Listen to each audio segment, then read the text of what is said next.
Have you ever felt completely paralyzed by fear? Like no matter how hard you try, you can't move forward? What if I told you that the way to defeat fear isn't what you think? This is the story of Ryo, a warrior who tried to fight his fear, only to discover that the real battle wasn't against fear itself. Imagine standing in the heat of a moment where everything depends on your next move. Your heart pounds, your mind races, and yet you freeze. Fear grips you like an invisible chain, holding you back from taking the step you know you must take. For years, Ryo trained his body to be strong, his skills unmatched. He believed that strength was the key to overcoming fear. But no matter how much he practiced, fear always found a way to creep back in. One day, after a humiliating defeat, Ryo sought guidance from Master Kenzō, a revered monk known for his wisdom. Desperate for answers, Ryo followed the monk into the mountains, hoping to uncover the secret to conquering fear once and for all. But what he discovered would change everything, not just about fear, but about himself. If this story intrigues you, if you've ever felt held back by fear, stick around, because Master Kenzō's lesson might just change the way you see fear forever. And if you're ready to explore more transformative stories like this, subscribe to the channel and activate the bell. That way, you'll never miss a lesson that could change the way you see the world. Oh, and if you're enjoying this story so far, leave a like. It's a small way to show your support and help others discover this content too. Now, let's step into the mountains and uncover the monk's surprising answer. The night air was cool as Ryo followed Master Kenzō into the mountains. The moon cast long shadows over the winding path, and the further they walked, the quieter the world became. The trees thinned out as they ascended, and the sounds of the temple behind them faded into silence. Only the sound of footsteps remained. Ryo's heartbeat quickened. "Where are we going, Master?" The monk did not answer immediately. Instead, he pressed forward, his pace unhurried. "You asked me how to destroy fear," Kenzō finally said. "But before I answer, tell me, what is fear?" Ryo frowned. "It's weakness." The monk shook his head. "Fear is not weakness. It is a voice, a messenger. It exists to warn, to protect. But most people do not listen to what it is trying to say. Instead, they try to silence it."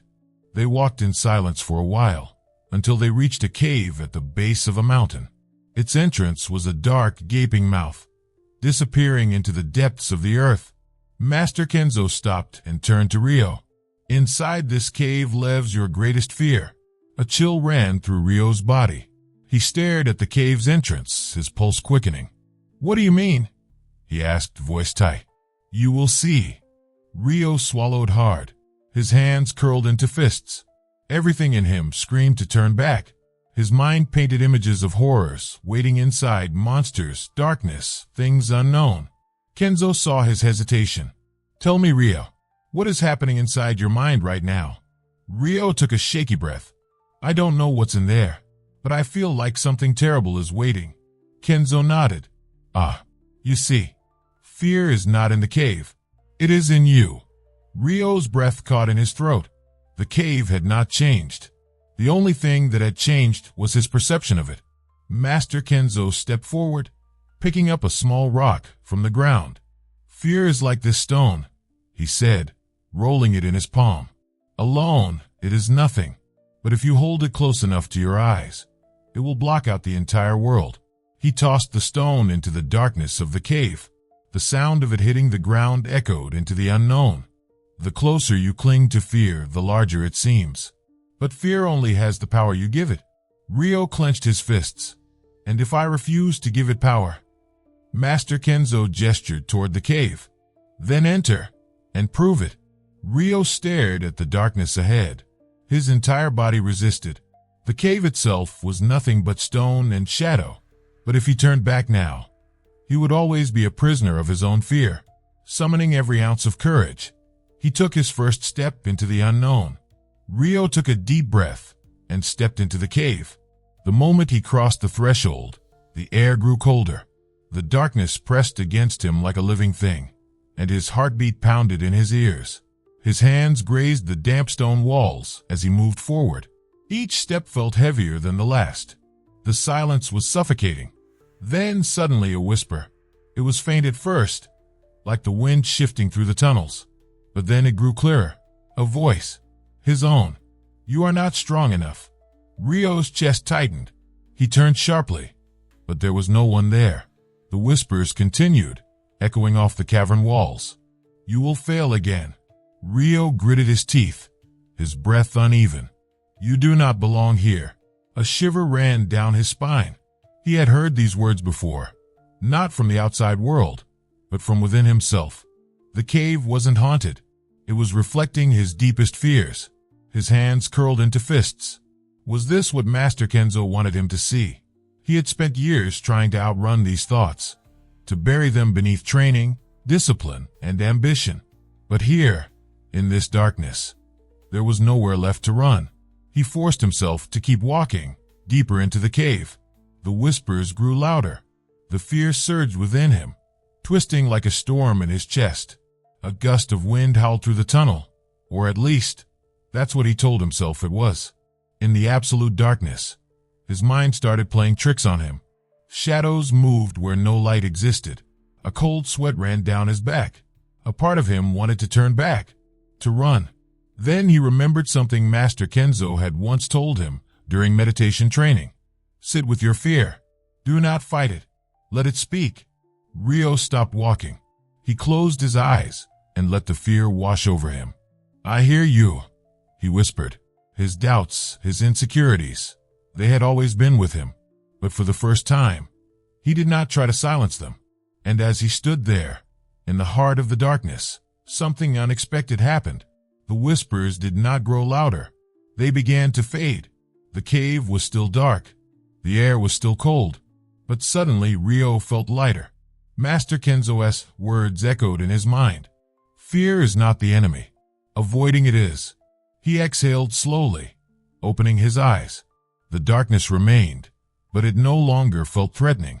Then, for the first time in his life, Ryo did not resist fear. He accepted it. And at that moment, the darkness lost its power over him. He turned around and walked back toward the entrance, not running, not afraid, because now he understood. Ryo emerged from the cave, stepping into the soft glow of the morning light. The warmth of the sun touched his skin, a stark contrast to the cold darkness he had just left behind. His breath was steady. His body, once tense with fear, now felt lighter than ever before. Master Kenzō stood waiting, seated on a large stone, sipping his tea as if he had known exactly when Ryo would return. His expression was calm, unreadable. Ryo stopped a few feet away and met the monk's gaze. "I understand now, Master." Kenzō raised an eyebrow. "Do you?" Ryo took a deep breath, thinking about the whispers, the fear that had surrounded him in the cave. Fear never needed to be destroyed. Master Kenzō nodded. "Go on." Ryo's mind replayed the moment he had stood still in the darkness, letting the fear exist instead of running from it. It was never about making fear disappear. Fear is just a part of us, a voice inside our mind. The problem isn't fear itself. The problem is when we let it control us. A smile formed on Master Kenzō's face. "And now tell me, Ryo, do you still believe fear makes you weak?" Ryo shook his head. "No, I think fear only has the power we give it." Master Kenzō put his cup down and stood, walking over to where Ryo stood. "Come," he said, leading Ryo toward the edge of the cliff overlooking the valley below. The view was breathtaking. The vast stretch of mountains and rivers below, the wind brushing against their skin. It was all so still, so peaceful. "Look at this world, Ryo. It is vast, ever-changing, unpredictable. There is danger everywhere, just as there is beauty. Fear will always exist, because life itself is uncertain. But tell me, if you had let fear control you, would you have ever seen this view?" Ryo's chest tightened. How many times had he hesitated in life, paralyzed by the thought of what could happen? How many opportunities had he lost because he had let fear make the decisions for him? Master Kenzō continued, his voice gentle. "You see, Ryo, fear is not an enemy. It is a teacher, but only if you are willing to listen." Ryo exhaled, feeling the lessons settle deep within him. Fear had always been there. not to stop him, but to challenge him, to ask him the most important question of all. Will you keep running, or will you keep walking? He turned to Master Kenzō and bowed deeply. Thank you, Master. The monk smiled. Your journey is just beginning, Ryo. But now, you walk it without chains. For the first time in his life, Ryo truly felt free. Maybe, like Ryo, you faced a fear that changed you. But what if fear isn't the enemy? It's the teacher. The wind whispered through the valley as Ryo stood at the cliff's edge, gazing at the vast horizon before him. The world stretched endlessly, mountains, rivers, forests, each one carrying its own uncertainties, its own dangers. And yet, for the first time, he was not afraid. Master Kenzō stood beside him, watching in silence. Fear did not disappear, did it? The monk asked. Ryo shook his head. No, it's still there, but now it doesn't control me. Master Kenzō smiled. That is the difference between those who are ruled by fear and those who walk freely. Fear does not leave us. It walks beside us.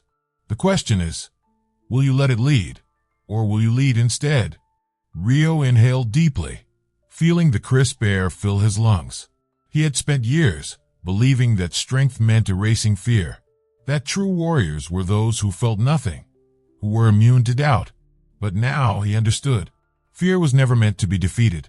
It was meant to be understood, because only those who understand fear can move forward despite it. Master Kenzō turned and began walking down the trail, leaving Ryo alone with his thoughts. Ryo looked out over the valley one last time before following. Each step he took felt different now. He was no longer the warrior who hesitated in battle, no longer the man who feared the unknown. Now he was something else entirely. He was unshakable. What's one fear you faced that taught you something valuable? Let me know in the comments. I'd love to hear your story. If this lesson resonated with you, leave a like and subscribe for more stories that challenge the way you see the world. Thank you for joining me on this journey today. Until next time, stay present, and remember, the answers you seek may already be closer than you think.